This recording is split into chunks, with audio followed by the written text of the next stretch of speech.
Okay, so hopefully you can all see those slides. I'm Dr. Marcus Tomalin, and I'm based in the Machine Intelligence Laboratory in the Engineering Department here at Cambridge. And as you know from the title of this talk, I'm going to talk about online harms and how AI can protect us. Some of the research that I'll be discussing in the second half of this talk is research that I've undertaken with one of my current students, Howard May. Howard is a fourth year project student in the engineering department here. As I say, some of the results that I'll be discussing are derived from work that we've undertaken together. I should say that this talk really relates to a project that's been running for a few years now here at Cambridge called Giving Voice to Digital Democracies project. And the subtitle of that project is Social Impact of Artificially Intelligent Communications Technology. So really, this project involves a number of researchers. You can see on this slide some of the main participants. And we're all people who are interested not only in the task of developing AI technologies and specifically language-based AI technologies, but we're also interested in the ethical and social impact of those technologies. And as you can see, we come from fields such as computational linguistics, information engineering, linguistics, and other things like that. So we bring together people on the art side and on the science side to address this really very important issue. I've given you here a rough definition of artificial intelligence. It's a phrase that's been around for a long time. It's a problematical phrase, but the little quotation from Wikipedia at the top of this slide indicates some of the kinds of systems that we think of as being AI systems. And the other quotations on this slide are there really just to remind you that these technologies have really divided opinion in recent years. So prominent figures such as Elon Musk have been quite negative towards these technologies. A few years ago, Musk said that AI is a fundamental existential risk for human civilization. But many national governments around the world have recognized the potential benefits that these technologies offer. And therefore, they're seen as being important technologies that should be developed. And there are economic incentives for that, as well as societal incentives. But as I say, the situation is that AI technologies really divide opinion. And that's something I'll address during this talk.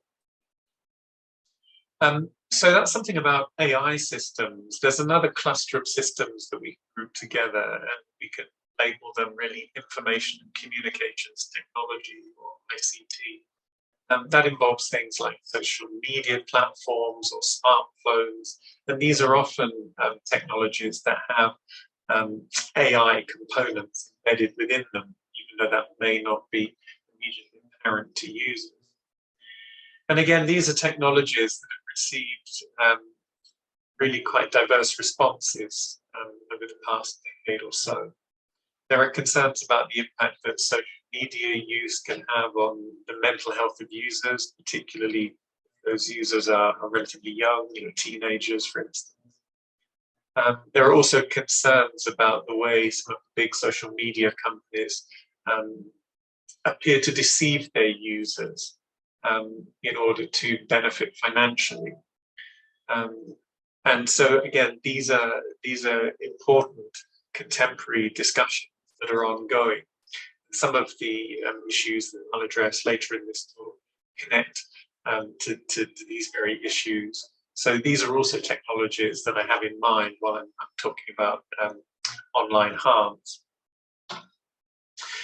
And really, the particular technologies that I'm especially interested in, and the other members of the Giving Voice to Digital Democracies project are also interested in, are really at the intersection of these two areas, sort of AI and ICT.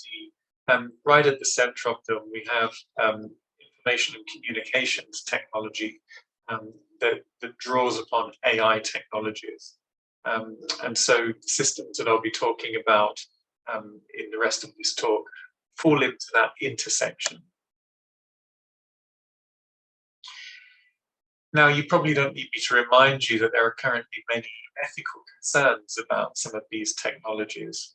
To take just one example, there are ongoing debates and discussions about what kind of age is an appropriate age for a child to obtain his or her first smartphone. Should their use of that phone be restricted in some kind of way? And if so, who should restrict it? And just to give you some idea about how recent concerns are, it was only in February 2019 that the UK's chief medical officers gave advice for the first time, really, about children's screen time and their social media use. And this is an important question. These are important issues. And if you're interested in those, the project that I mentioned earlier, the Giving Voice to Digital Democracies project, have organised a workshop that addresses this in particular, children and artificial intelligence. It's going to focus on the risks, the opportunities, and look ahead really to the way this area may develop in the future. So if you're interested in that, it's taking place on the 25th of April. You can register for free. It's all completely free. You can do that on Eventbrite. You can either just Google the event or search on Eventbrite for children and artificial intelligence. So as I say, if that's something that you think is important, that might be an event that interests you. So while this is a particularly important topic, it's only one of many other topics. And really the ethical concerns relating to these systems stem often from the fact that they're language-based very often. And these language-based technologies can be broadly grouped into two subsets. There are things that are often referred to as speech technology that can involve things like speech recognition or speech synthesis, machine translation, and so on. But then there's also the natural language processing of methods and approaches. And that can include things like natural language understanding, natural language generation, document summarization, and those sorts of things. And virtual personal assistants such as Siri, Alexa, and Cortana, these are really prototypical examples of these sorts of technologies. And they're of interest because some of their characteristics, properties, are really very different from the characteristics and properties that characterize other sorts of AI-based systems, like image recognition or numerical data mining, that kind of thing. So these language-based systems have particular characteristics that require especially careful attention. Now, again, you probably don't need me to remind you that these language-based AI systems are often viewed in quite a negative way. They're often seen as ways of making online environments more dangerous than they would otherwise be. I'm not going to summarize everything that's mentioned on this slide in detail, but the list of things includes things such as surveillance capitalism that's received quite a lot of attention in recent years. For instance, the harvesting of personal data by social media companies, for instance, that is then subsequently sold for profit, perhaps without the users knowing that their data is being sold in that way. But also things relating to online addiction, particular types of cybercrime are language-based. There are Twitter bots that autonomously tweet and like, follow and unfollow, and direct messages to other users. And those have been used in recent years to influence public opinion, perhaps in the run-up to national elections or to important referendums, or concerning wars or other significant events when there's a desire on the part of certain individuals or organizations to try to alter the way those events are being viewed. And then obviously there's also the related danger of misinformation or disinformation, and the automated generation and spreading of lies and inaccurate information online is a well-recognized problem. So these are often the sorts of things people think of when they think about language-related AI systems. And as I say, they see them as being a potential risk. It's no surprise then that the ethics of these systems has recently become a very hot topic. In the UK, the Centre for Data Ethics and Innovation was established in 2018, so relatively recently, only about 4 years ago. The European Commission published its ethics guidelines for trustworthy AI in 2019. And as I'm speaking to you today, the UK government's online safety bill is making its way through Parliament, scrutinised by Parliament. And so these are all just specific examples, really, of publications or institutions or ongoing processes that recognise the importance of thinking through the ethical implications of the kind of systems that I'm talking about today.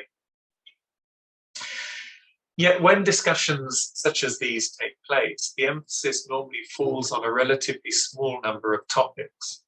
So there's often a significant focus, quite rightly, on data protection and data privacy. Things like GDPR that we've all become so familiar with, sort of motivated by a concern with those sorts of issues. Then there's often a discussion of transparency, explainability, and accountability in relation to these kind of systems. To put it simply, there's a concern that the sorts of neural networks that underlie these systems perform complex operations and sometimes recommend certain actions, but without necessarily being able to justify why those particular outcomes have been recommended. So they're often seen as black boxes, and even the people who develop those systems are unable to explain in detail why a particular outcome was selected or recommended. That's seen as being a concern. And then when people look at particular scenarios, there tend to be a very small number of usually life or death scenarios that receive a disproportionate amount of attention. So things like AI-assisted medical diagnosis is often discussed. Self-driving cars is a perennial favorite. If a self-driving car veers off the road and kills a pedestrian, who's responsible? The ethical dilemma is often presented. And then, of course, there's everyone's favorite, the killer robots. Now, these are all significant topics that certainly should be considered. What I'd like to emphasize today really is that there are plenty of other issues that have ethical implications that are just as important, but which often don't receive as much attention. And the ones I want to focus on today all connect to the way language is used by automated systems, or the way automated systems can process the kind of language that we use as human beings. There's a whole cluster of ethical issues around that, which, as I say, aren't discussed anywhere near as often as the other things listed on this slide. So just to say something about that, ethics and language have always had quite a complex relationship. It's been recognized for more than half a century now, at least, that certain kinds of utterances are effectively actions. Austin in the 60s called them speech acts. And the most obvious examples are things like promises or apologies, threats, curses, these sorts of things. And just like physical action, utterances can have good or bad consequences. And that's one of the reasons, of course, why over the past 30 years or so, there's been a gradual increase in specific forms of legislation that either discourage or prohibit certain kinds of linguistic behaviour. So the UK Criminal Justice and Public Order Act in 1994 explicitly prohibits threatening, abusive or insulting words. That's just one example. But globally, there's been an increasing body of anti-hate speech legislation that's been generated in the last 30 years or so. And this legislation is not free from controversy. There's a natural tension, there always has been really, between free speech and censorship. And while those issues have traditionally been discussed in relation to human beings and human interaction, What I really want to do today is think about that a little bit in relation to these kind of language-based AI systems. How do any of these sorts of concerns about free speech and censorship relate to these kind of sophisticated systems that we're now able to develop? Well, the starting position, the underlying assumption really, is that any automated system that use language should conform to the ethical norms relating to language that are common to the society that the systems are being used in. So to put it another way, if hate speech is illegal in a particular community, a country, then AICT systems, so these language-based AI systems, should not generate or distribute hate speech because it's illegal. Yet the issue is more complex than that because context is always so important. We all know that different social groups use offensive language in different ways. Something that we might say to close friends or family as a joke might be misinterpreted in another context, in perhaps a more formal context. And so the way we use, specific words, particularly words that are potentially offensive, is very much context dependent. But just to give a little bit more detail about this, since I'm going to be talking about online hate speech specifically for the rest of this talk, I thought I'd give you a sort of rough definition of hate speech. So this is kind of definition that's often given. So acts involving hate speech are often classified as direct and serious attacks on any protected category of people based on their race, ethnicity, national origin, religion, sex, gender, sexual orientation, or disability. And that list of properties there, that list of qualities or attributes, is usually referred to as a list of protected characteristics. So these are particular characteristics that various legal systems explicitly seek to protect. Okay.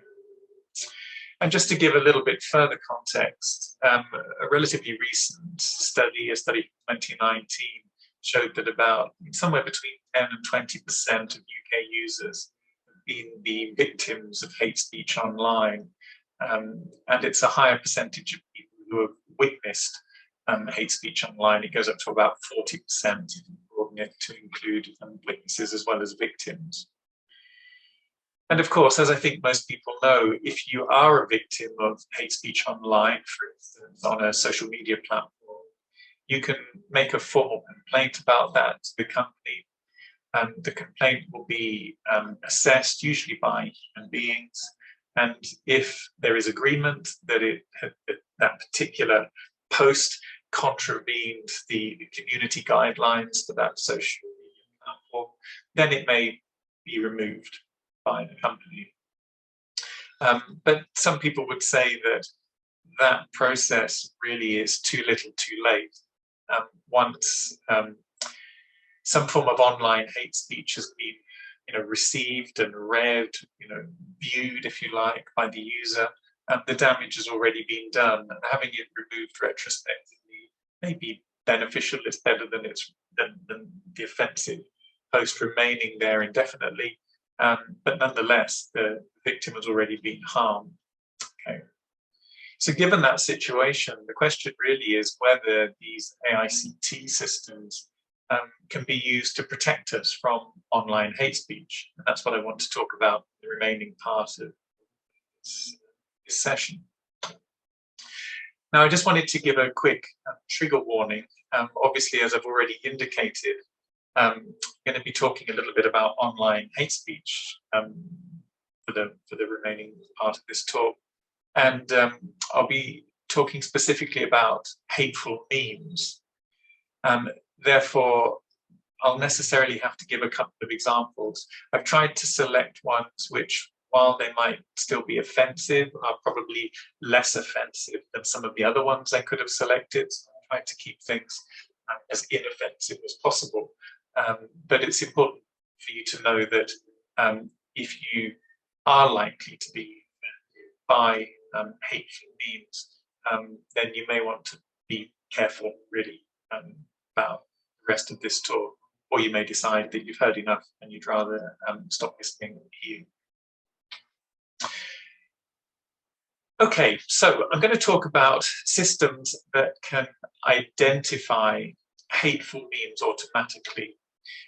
Memes, obviously, you know, I think, involve images as well as texts. Okay, so they're often referred to as multimodal ensembles. Therefore, any system that can detect hateful meme is a multimodal system, process images as well. This research task is recognized as being important by all the major social media companies simply because they're well aware of the fact that hateful memes appear on their platforms extremely frequently. And as I said at the start, some of the research that we talk about in just a second has been undertaken by me and one of my current students, Howard May. But I thought I'd start with an example of a hateful meme. So that's what's at the bottom of this slide. Here we've got an image. As you can see, it's a map, part of a map, and it's actually taken from the Encyclopedia Britannica. So I think I would say that the image by itself isn't hateful or offensive. It's just a map of part of the world. So that's fairly innocuous. The text by itself is also in isolation fairly innocuous, it seems to me. What separates humans from animals? It's simply well, it's an ancient philosophical question, really, that's been asked in slightly different ways over many, many hundreds of years. So the image in isolation seems inoffensive. The text in isolation seems inoffensive. The problem is when you put them together so that the text is interpreted in the context of the image, and then it can be interpreted, I would suggest, as a racial slur. Okay. But this is how memes tend to work. It's quite a complex relationship between the image and the text. Therefore, the task of detecting hateful memes is undoubtedly a subtle one. So if we want to build a system that can cope with this kind of data automatically, we need to have some training data. And at the moment, there are two main data sets that can be used for a task like this. The first one was produced by Gomez et al. In 2019, and it consists of 150,000 tweets that were tweeted between those dates there at the top of the slide. The second data set was produced by Facebook as part of the Facebook Hateful Memes Challenge. And this corpus dates from 2020, so relatively recently. And it consists of just over 10,000 memes. And in all of those examples, and here I'm talking specifically about the Facebook data really, the text is overlaid on the image. You can see these examples here in the bottom right of the slide. The memes were all labeled by human annotators. What I mean by that really is that they were classified by human annotators. So in other words, humans decided, yes, this one is offensive, or no, this one is not offensive. So in other words, for the training data, we have what are perceived to be the correct classifications for each of the memes. The system learns by seeing the meme and the corresponding classification. And to prevent a situation where the system can simply focus on the text or focus on the image and produce the correct classification, benign confounders are introduced. You can see examples of them in the memes I've given you here, but if you look at, say, the two bottom ones, you've got the same text in both cases. Look how many people love you. And in the first image, you've got a picture of a desert, no one there. So that's obviously a much more negative implication, really. Whereas in the second image, you have the same text, look how many people love you, and you have an image of lots of people. Right? So that's a much more positive connotation. And so those benign confounders mean that the systems really do have to consider the text and the image together in order to determine whether it's a hateful meme or not. So we've got some training data. We want to use that training data to build a system. Well, many state-of-the-art AI systems these days use various forms of neural network. Neural networks are really the starting point for many of these systems. Neural networks are simply mathematical models that learn patterns in sequences of data. More specifically, they learn to associate particular patterns with particular other patterns. That's what I've tried to explain in a little bit more detail in the next bullet. So a useful way of viewing a neural network is as a mathematical model that attempts to model the conditional probability of an output sequence given a specific input sequence. Okay, so if we've got the output sequence as it's represented here, A1, A2, up to AM, you might think of the A's as being words, for instance, if we're just about a monomodal application, if we're just talking about a text system. So A1 is a word, A2 is a word, AM is a particular word. We want to know what's the conditional probability of that output given a particular input. And the input here is the sequence of x's, so x1, x2, xn. And again, if here we're just talking about a text-based system, x1 to n, just the n different words. Okay, so that's really what neural networks do. You'll often see them depicted in this sort of high-level schematic way that is in sort of image part of this slide, just on the left, where it says input layer and output layer. That sort of indicates really how the input and the output are kind of associated in the line, show the sort of interconnections. But those higher level depictions really disguise the underlying mathematics. So what I've given you just to the right, where it says a simple neural network, is a significant simplified version of a neural network.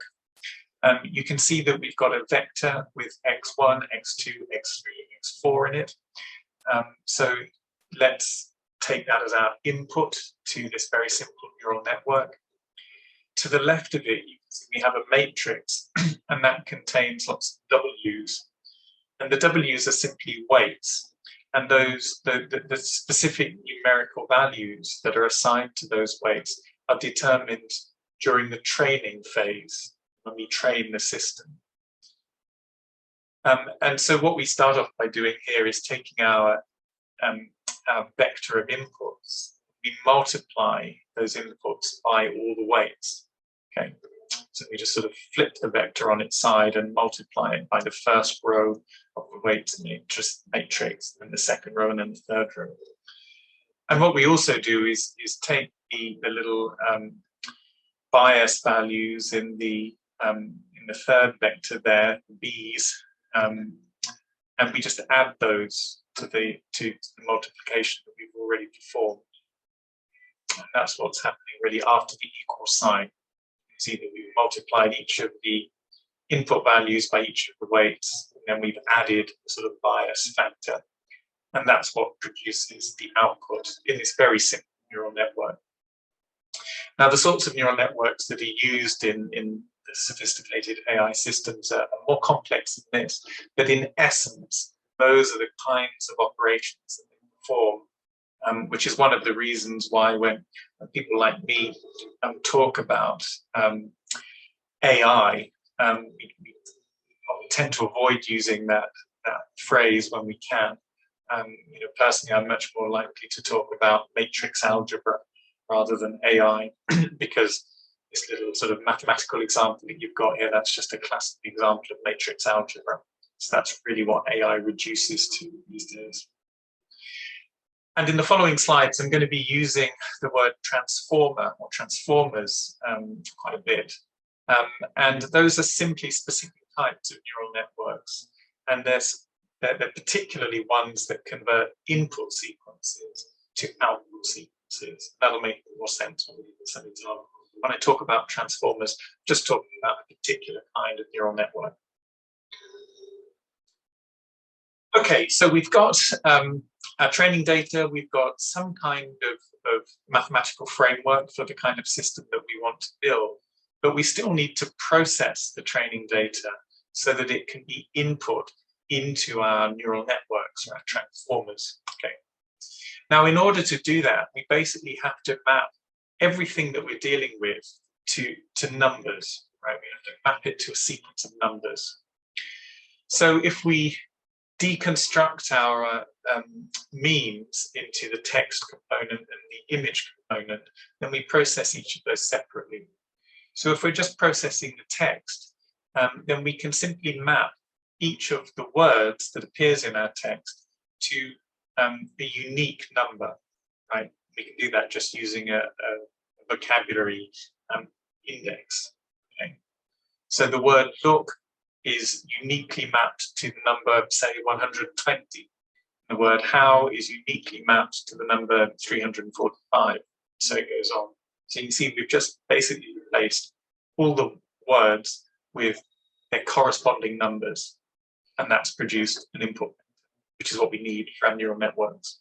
So we're kind of done with the text at that point. Processing images is a bit more complex, as you might imagine, but remember that images are naturally represented in computers in digital form as matrices of pixel values. So basically, all the images that we see online, when we're looking at digital images, they're all already matrices filled with numbers. Okay, so that gives us a useful starting point. But while processing the images, what we really want to do is identify objects that appear in those images. You can see an example here. We've got basketball identified, or hat, jacket, things like that. And then we can generate object tags, which are just words that are associated with those objects. And then we can extract specific features associated with those objects. And those features, again, will take a numerical form. Ultimately, they'll just be vectors of numbers. And when we put all of that together, we see that the inputs to our neural networks are simply vectors of numbers, which is what they have to be in order for the neural nets to function.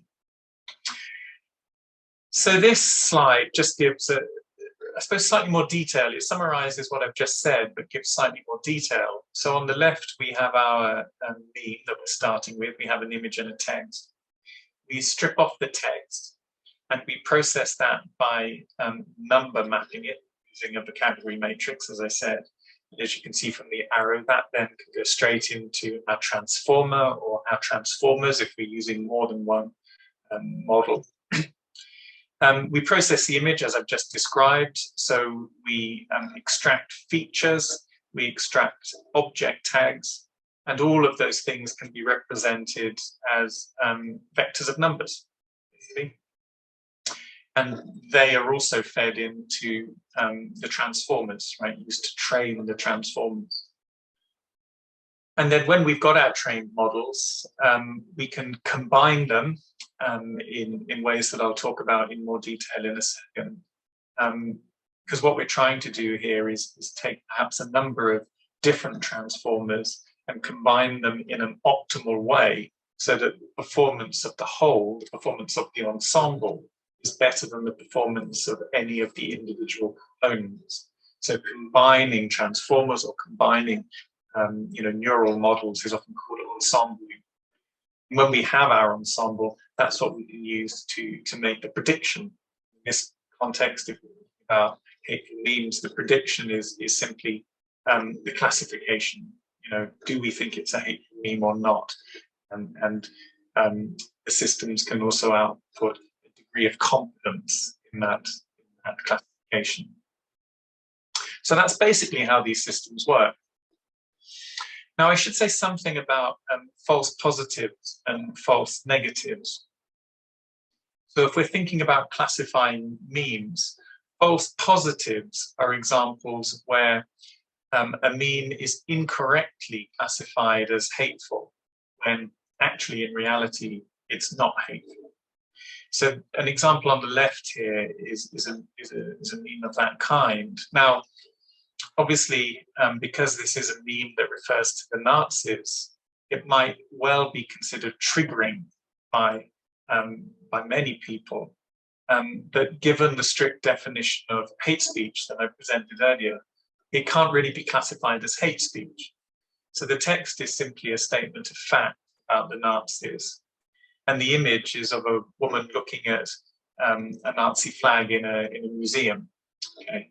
So again, the text doesn't constitute hate speech, it's just a statement of fact about a particular group of people. And the image doesn't constitute hate speech because it's just a picture of someone looking at a controversial flag in a museum. And in this case, when you put them together, it doesn't create any kind of implied hatred. But because of the controversial references, really, in both the text and the image, that's the kind of meme that is highly likely to be classified as hateful by an automated system, even though it shouldn't be.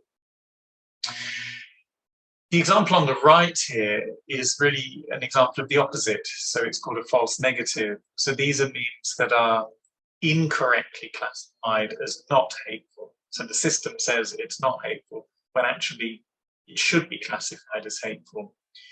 This one is more subtle. So there's a whole set of memes like this, and they're not always hateful. So there's a relatively recent tradition in North America around Christmas of putting a little figure of an elf on a shelf, and you sort of move it around each day. But because those words rhyme, elf on a shelf, it's produced a series of memes where people start with that. You know, you've heard of elf on a shelf, now get ready for, and then they present an image of two other things that you know, the names of them rhyme.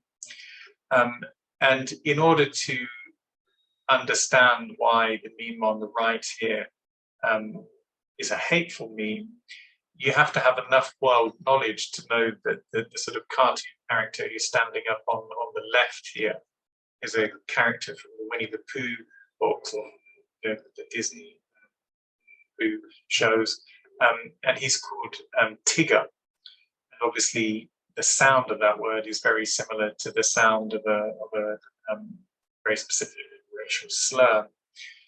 So even though the text here is not hateful and the image is not hateful, you put the two together and drawing upon the world knowledge that we have of elf, shelf rhyming, and then the name of that character on the left, it implies some kind of hateful content. But these are the sorts of memes that are very difficult for the systems to identify correctly, simply because, as you've seen, the words are mapped to numbers, and so all information about whether they rhyme or not is effectively lost. Okay? And the system is unlikely to have enough world knowledge to be able to identify these characters from Winnie the Pooh. And so these are very difficult memes for automated systems to classify correctly.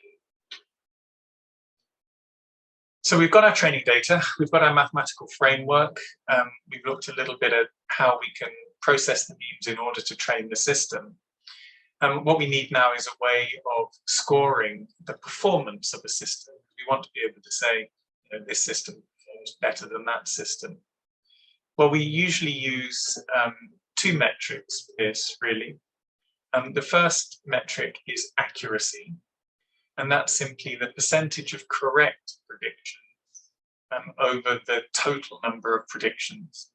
Right? And I think that one's fairly intuitive. So if you, let's say you've got 100 examples, and if you classify them all correctly, then that's the best you can possibly do. So you get 100% of it right. If you've got 100 examples and you classify them all incorrectly, that's the worst you can do, so you get 0% of them right. Whereas if you've got 100 examples and you classify half of them correctly, then you get 50% of them. Okay, so that's very intuitive, I think. So accuracy is a helpful metric. In addition, we tend to use the area under the ROC curve. which is a little bit more complex. But with this one too, all you really need to know is that the higher the AUROC, the area under the ROC curve value, the better the system, right? So the higher the AUROC score, better. If you want to understand a little bit more about how this metric works, it's probably worth looking at the little diagram, really, the little graph at the bottom right. So you can see that up the side, we've got the true positive rate. Along the bottom, we've got the false positive rate. So if we had a perfect classifier, so if the classifier got every single example exactly right, it would follow that purple line. Okay, so it would pretty much go right across the top of this little diagram. If we had the opposite, if we had a classifier that was just useless and got everything wrong, it would basically go along the very bottom of this, this little plot. Therefore, a system that classifies things randomly, and here we're talking about binary classification, is it a hateful meme or not, then it would follow that dotted red line right through the middle of the plot. Therefore, any line that's above that dotted red line is a better system. And any line that's really close to that purple line is a really good system. Okay? So that the area under the ROC curve is basically the area in the bottom right of that little plot. And so the closer the line is to the purple line, the larger the area underneath it, if that makes sense. So that's why the higher the AUROC value, the better the system. But as I say, don't worry if that doesn't make complete sense. Hopefully, nonetheless, it gives you an idea of how we can measure the performance of systems.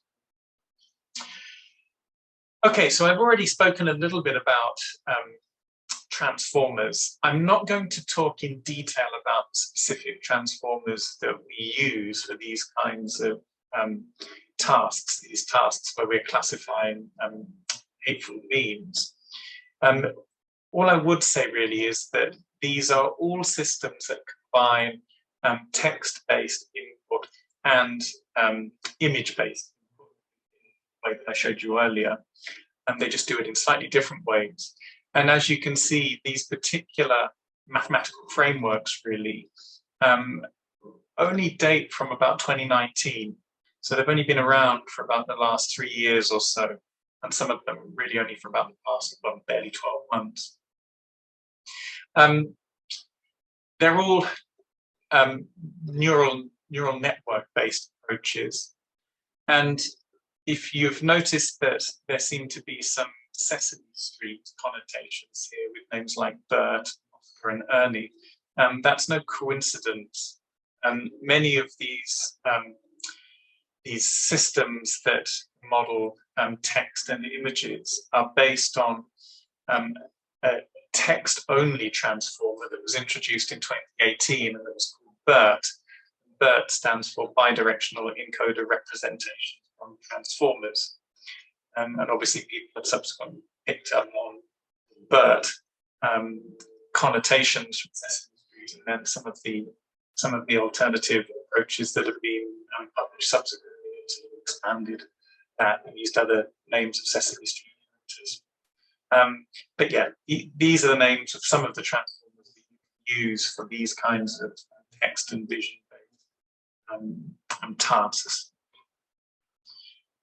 So let's look at some numbers to see how these systems are performing. So in order to evaluate any system, we need a test set. And the test set that we used for this is one that's produced by Facebook. It consists of 2,000 memes, 1,250 of them are non-hateful, 750 of them are hateful, and our system simply has to classify each correctly. It's as simple as that.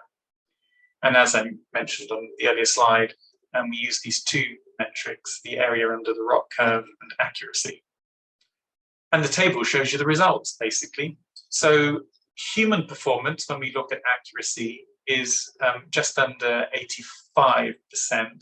And that's simply because humans don't always agree about the classification. There might be some examples where you ask 6 different humans, and 3 of them think it's hateful, given the mean, and 3 of them think it's not hateful.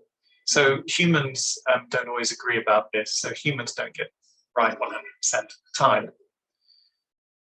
If we start with a text-only approach, so an approach that just completely ignores the image using something like birds that I just mentioned, that's the transformer, the text-based, just text-only transformer from 2018. Well, you can see that it does okay. It does better than random chance. It's above, 50%. But it's a considerable way off from the human performance in accuracy. So then if we move to a transformer, a neural network that can process the text and the image at the same time, you can see we get significant improvements, both in terms of area under the ROC curve and in terms of accuracy. And then the next 3 lines of this table simply give freestanding results for different types of multimodal transformers. So these are all transformers, again, with text as well as image. So Unita, Oscar, and Ernie-Ville. Okay. And again, you can see that if they perform pretty well, you can see that there are slight improvements, one system over another. So Ernie-Ville is slightly better in terms of AURSC than the other 2, but slightly less well in terms of accuracy than Oscar. So there are sort of pros and cons of each of those individual systems. But crucially, when we ensemble those systems, so when we combine them in such a way that we try to obtain an even better performance than we get from any of them individually, you see that that's indeed what happens. So the very best numbers are given by that ensemble, those 3 systems that I've just discussed. And these are numbers that my student Howard May has produced recently, and these are better numbers than any numbers that have been published to date for systems of this kind. So this really is state-of-the-art, cutting edge. This is really the best anyone's ever done, this kind of task. And you can see there's still some way to go. So we're still about roughly 10% off in terms of accuracy. But since this progress has all been made in the last 3 years or so, I think there's cause to be optimistic about reducing the gap between human performance and the performance of these systems quite rapidly. So that's where we are in terms of state of the art. But I guess the remaining question is, fine, we've got systems now that can achieve this kind of level of performance. How can they actually be used in the real world? Well, a couple of years ago, I published a paper with a colleague of mine, Stephanie Ullman, and we focused on quarantining as a way of handling hate speech online. And really our starting point was to view hate speech, online hate speech, pretty much as a computer virus. So if your computer is a virus, you have antivirus software that hopefully detects it. If the software correctly detects it, it will quarantine it. In other words, it will stop it being able to do anything. It will alert you to the fact that it's there, and you can then look at it to see whether it's something that you want to have on your computer. You might say, oh yeah, that's fine, that's a bit of software that I'm hoping to install, and then you might allow it to be installed. Or you might say, I've never heard of that, I don't know what it is, I don't want to take a risk. Or you might say, yeah, I've heard of that, I know it's dangerous, I don't want it to be installed, in which case it's disposed of. And it seemed to us that hate speech can be handled in exactly the same way. And the little screenshot you've got on the left of this slide is actually a screenshot of an app that one of my former students, a student called Nicholas Fong, developed a couple of years ago. Now, he developed this for a text-only hate speech detection system, but the same principles would work perfectly well for a multimodal hate speech detection system. So what you can see going on in that little screenshot is that if a post on a social media platform is automatically identified as being potentially hateful, you get a warning message. That's what you can see there. This post potentially content, would you like to view it anyway? Along with a confidence score indicating how certain the automated system is that the content is hateful. And the system will blur or in any other way sort of obliterate the message so that the user can't read it until the point when the user explicitly consents to being allowed to see it. Okay? So it's a way of protecting users in advance of them seeing hate speech. And this can be implemented as a freestanding app, which is how my student Nicholas did it, or as a browser extension. And the sensitivity threshold, so that hateometer as it is in the little graphic, you can say, send me a warning when the confidence score is above 40 or above 50 or 60. So you can determine the degree of sensitivity. And as I say, it enables users to decide whether they want to see certain posts or not, crucially, in advance of them seeing those posts. Right? And that's how this differs from any kind of framework really that's in place at the moment. And this is how these kinds of systems can be used to protect especially vulnerable users. Now, I mentioned earlier the UK government's online safety bill that's currently going through Parliament. It's worth mentioning that this bill has been about 5 years in the making. And 5 years ago, we didn't even have any multimodal hate speech detection systems that could perform the task to any kind of reasonable standard. As we've seen, we now have systems that are increasingly getting closer and closer to sort of human standard in terms of performing that task. The government has said just last month that as a result of this legislation, internet users are one step closer to a safer online environment. But critics of the legislation have said that the bill makes a mockery of free speech. So again, we've got this tension really between dealing with hateful content online and safeguarding free speech. Now, one problem with the bill, I would say, is that the definition of harm given in it is extremely vague. It says, and I quote, harm means psychological harm amounting to at least serious distress, without giving any other information about what that means. But I think a point that I want to emphasize, really, and it should be apparent from what I've said already, is that currently the technology is developing at a much faster rate than the legislation. And that, I think, presents serious problems when we're trying to legislate in relation to these technologies.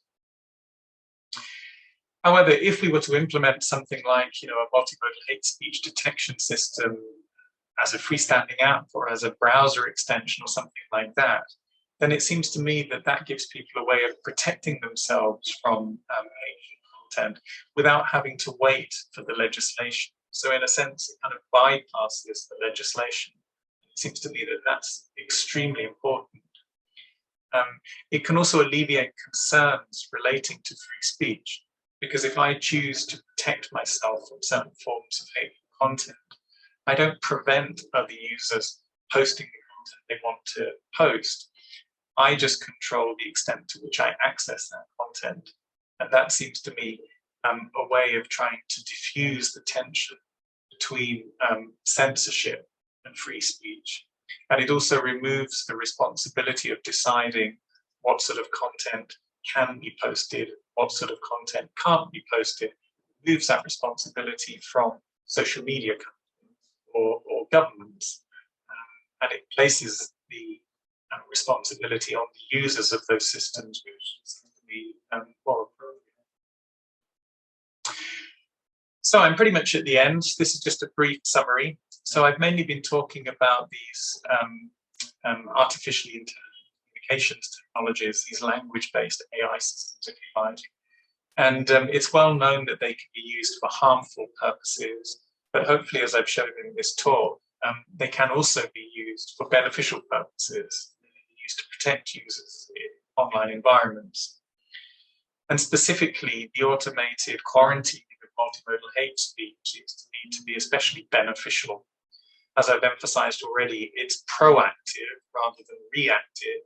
In other words, it prevents the victim being harmed rather than merely giving the victim an opportunity of removing the hateful content after that person has already been harmed. So proactive methods are generally better than reactive methods.